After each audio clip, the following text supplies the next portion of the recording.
Hi hello నమస్తే. ముద్రగడ పద్మనాభం గారి యొక్క ఇన్సిడెంట్ చూసిన తర్వాత నాకు చాలా బాధాకరం అనిపించింది. ఏంటంటే కూతురుని అడ్డుకున్నారు. చూడటానికి పోతే కూతుర్ని అడ్డుకొని లేదు నన్ను అర్థం చేసుకొని మా నాన్నగారిని చూడాలి, నన్ను పంపించండి అని అంటే వాళ్ళేమో మేము పంపించమంటే ఈమె అక్కడికి వెళ్ళి ఆయన పట్టుకోవడానికి ట్రై చేస్తుంటే అది మొత్తం ఒక సినిమాటిక్గా అనిపించింది. ఆయన పట్టుకోవడానికి ట్రై చేస్తే అక్కడ వాళ్ళు అడ్డుకుంటే వాళ్ళమ్మ నువ్వు మీ నాన్న ముట్టుకోవద్దు, నీ వల్లే ఇట్లా అయిపోయాడు, ఆలోచించి చనిపోయాడు, నీ వల్లే హెల్త్ మొత్తం పాడైపోయింది అని వాళ్ళమ్మ ముట్టుకోవడానికి కూడా వెళ్ళిపోతే ఆమె ఏడ్చి గొగ్గలు పెట్టి కూతురు కారు ఎక్కి ఇంటికి పోయి ఎంత పెద్ద హంగామా జరిగిపోయింది. అక్కడ చూసేవాడికి చాలా చూడటానికి చాలా బాధాకరమైనటువంటి ఇన్సిడెంట్ అనిపించింది నాకు. అది అక్కడ ఉన్నటువంటి సిచ్యువేషన్ నేను సీరియస్గా నేను ఆలోచిస్తాను. అసలుకి ఇక్కడ ఏం జరిగింది, అసలు ఎందుకు చాలా ఇళ్లలో జరుగుతాయి ఇట్లా. ఆస్తుల దగ్గర కొట్టుకుంటారు. ఆస్తుల దగ్గర కొట్టుకుని నేను చచ్చిపోతే నా కూతురిని నా దగ్గరికి నన్ను ముట్టుకొని వద్దని వాళ్ళు తండ్రి అన్నాడని చెప్పేసి రానివ్వకపోవటం. ఇంటర్ క్యాస్ట్ మ్యారేజ్ చేసుకొని కూతురు వెళ్ళిపోతే తండ్రి చెప్తాడు నేను చచ్చిపోతే నన్ను ముట్టుకొని వద్దా అమ్మాయిని అని చెప్తాడు. సో ఇవన్నీ కూడా ఏంటి, ఇవన్నీ జరుగుతూ ఉంటాయి. ఓకే, ఇవన్నీ బతికున్నప్పుడు కోపంలో అంటారు, బట్ చనిపోయిన తర్వాత 100% అవన్నీ మనం పట్టించుకోవాలా అనేది ఒక పెద్ద క్వశ్చన్. ఓకే, సరే కొంతమంది సెంటిమెంట్లు నమ్ముతారు. ఎందుకంటే ఆయన బతికున్నప్పుడు చెప్పాడు నన్ను ముట్టుకోనిద్దు అని చెప్పి అమ్మాయిని అని చెప్పుంటాడు ఆయన. అందుకని వీళ్ళు ముట్టుకోనివ్వలేదు అనేది ఒకటైతే అర్థమవుతుంది నాకు. ఆయన అంత బాధపడ్డాడు అనేది దగ్గర పక్కనే ఉన్నటువంటి భార్య చూసిండేది, అంటే తల్లి చూసిండేది కదా. కాబట్టి ఆమె ముట్టుకోనివ్వలేదు కూతుర్ని అని అంటే ఆమె చూసిండేది కల్లారి ఎంత బాధపడి ఉంటాడు అనేది, బతికున్నప్పుడు ఎంత మదన పడి ఉంటాడు, కూతురు సపోర్ట్ చేయలేదని డెఫినెట్గా ఆయన చాలా బాధపడి ఉంటాడు. తల్లి దగ్గర నుండి చూసింది కాబట్టి ఆయన బాధ తట్టుకోలేక కూతుర్ని నువ్వు ముట్టుకోవద్దని చెప్పింది నాకు ఇదంతా. సో ఇది ఎవరి తప్పు అనేది ఇట్స్ అ డిఫరెంట్ ఇష్యూ. ఇప్పుడు కూతురు ఆస్పెక్ట్లోకి వస్తే ఆర్టికల్ 19(1)A, ఈ ఆర్టికల్ 19(1)A ప్రకారం ఫ్రీడమ్ ఆఫ్ ఎక్స్ప్రెషన్ అండ్ స్పీచ్లో it includes political expression. It includes చాలా కోర్టులు చెప్పినాయి పొలిటికల్ ఎక్స్ప్రెషన్. అడల్ట్స్కి స్వేచ్ఛ ఉంటుంది, మీరు ఎవరికైనా ఓటు వేసుకోవచ్చు, ఏ పొలిటికల్ పార్టీలోనే చేరవచ్చు, ఏదైనా చేయవచ్చు. Article 21 right to liberty and right to plan your life, మీ జీవితాన్ని ప్లాన్ చేసుకునే రైట్ మీకు ఉంది.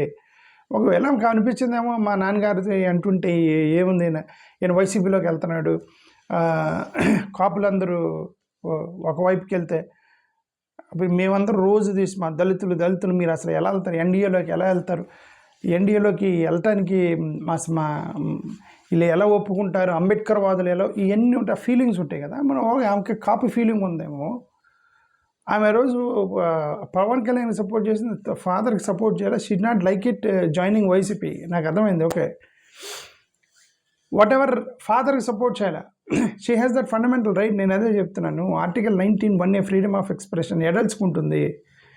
Article 21 right to freedom of liberty, family వాళ్ళ పొలిటికల్ లైఫ్ కెరీర్ని ప్లాన్ చేసుకునే రైట్ ఉంటుంది వాళ్ళకి. ఆర్టికల్ 25 మత స్వేచ్ఛ ఎలా ఉంటుందో ఇవి కూడా అంతే ఉంటాయి. ఆర్టికల్ 326 ప్రతి సిటిజన్కి ఓటు హక్కు ఉండాలి అనేటువంటి ఒక ఆర్టికల్ ఉండేది. ఓకే, సో ఏదైనా నేనేమంటానంటే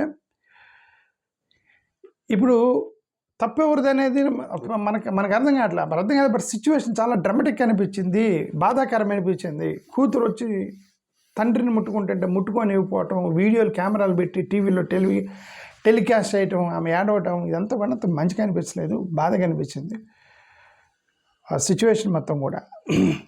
ఇది ఎవరు తప్పు అనాలి? మ్యారీడ్ అయింది, పెళ్ళైన తర్వాత తన లైఫ్ తను కొట్టుకునేది. పొలిటికల్గా జనసేనలోని పొలిటికల్ లైఫ్ ఉంది అని అనుకుందాం. మనకున్న సెంటిమెంట్స్ వాళ్ళకు ఉండవు కదా. మనకైతే దళితుల యొక్క హక్కులు ఎన్ని వాళ్ళకి ఏమి ఉండవండి. ఇవన్నీ కొద్దిగా ఈ ఓసీ కమ్యూనిటీలో, ఆంధ్రప్రదేశ్లో ఓసీ కమ్యూనిటీ ఎక్కువ, వాళ్ళందరూ ఓసీలు ఎక్కువ ఆంధ్రప్రదేశ్లో. ఈ ఓసీలు ఏంటంటే ఇవన్నీ ఉండవు, ఓసీలకి ఇవన్నీ ఉండవు. వాళ్ళు ఒకటే ఏంటంటే వాళ్ళకి కెరీర్ చూసుకుంటారు తప్ప ఈ దళితులు ఇవన్నీ ఓడబడుచుకుంటాడు. ఎవడ బాధ వాడతానండి. రోడ్డు మీద చాలా కుక్కలు తిరుగుతూ ఉంటాయి కదా, ఆ కుక్క బాధ ఎవడు పడుచుకుంటాడు? ఎవరి బాధ నాడే పట్టించుకుంటాడు. ఎవరి లైఫ్ వాళ్ళ దగ్గర పాపం ఇది ఈమెని అలా వైసీపీకి సపోర్ట్ చేయలేదని చెప్పేసి వాళ్ళు అక్కడ ఓడుకున్నారు. ఆ వైసీపీకి అదేమంటారు, ఆయనకి సపోర్ట్ చేయలేదని వాళ్ళ అభిమానులు అడ్డుకున్నారు. జగన్ గారిని కూడా రానియలేదని చెప్పి ఇది ఒక రూమర్ వస్తుంది. ఆ జగన్ గారిని ఎందుకు రానియలేదు, వాళ్ళ మధ్య గొడవలు ఏంటో తెలియదు, ఆయన వైసీపీలో చేరాడు. వాట్ ఎవర్, నేను అల్టిమేట్గా నేను what I want to say is that అక్కడ సినిమా మొత్తం కూడా డ్రామాటిక్గా అనిపించింది, బాధాకరంగా అనిపించింది. వీటన్నిటికీ ఒకటే సొల్యూషన్ ఏంటంటే మీ ఇష్టం వచ్చింది చేసుకొని వదిలేయటం. ఫ్యామిలీలో అందరూ ఒక పార్టీకి వెయ్యాలని ఏముంది. ఫాదర్ అనుకుంటాడు, నేను కష్టాలు ఉన్నప్పుడు నా కూతురు దగ్గరుండి నాకు సపోర్ట్ చేసి, నాకు క్యాంపెయిన్ చేసి, నా కోసం కష్టపడి నా కోసం పనిచేయాలి కానీ ఫాదర్ అనుకుంటాడు. కూతురుకు కూడా అనిపించాలి, తండ్రిలో చూడలేని హీరోయిజం ఇంకెవరిలో చూస్తాం మనం, తండ్రిలోనే చూడలేని హీరోయిజాన్ని ఇంకెక్కడ చూస్తాము అని ఆయన కూతురులో చూడని హీరోయిన్ని నేను ఎవరిలో చూడాలని ఫాదర్కి అనిపించింది. ఇవన్నీ ఏమీ లేవు ఎవరి లైఫ్లో వాళ్ళు చూసుకున్నప్పుడు. సరే ఏదైనా వదిలేయాలి, ఎవరి లైఫ్ వాళ్ళు వదిలేయాలి. అందుకే అంతకన్నా ఉత్తమ మార్గం లేదు. గొడవలు పడితే ఫ్యామిలీలో గొడవలు అయిపోతాయి. నాకు ఒకటే అర్థమైపోయింది. ఓకే, ఇప్పుడు నేను దళితుడిని కాబట్టి నాకు అంబేద్కర్ భావజాలాలు ఉంటాయి. మా ఫ్యామిలీలో అందరికీ ఉండాలని లేదు,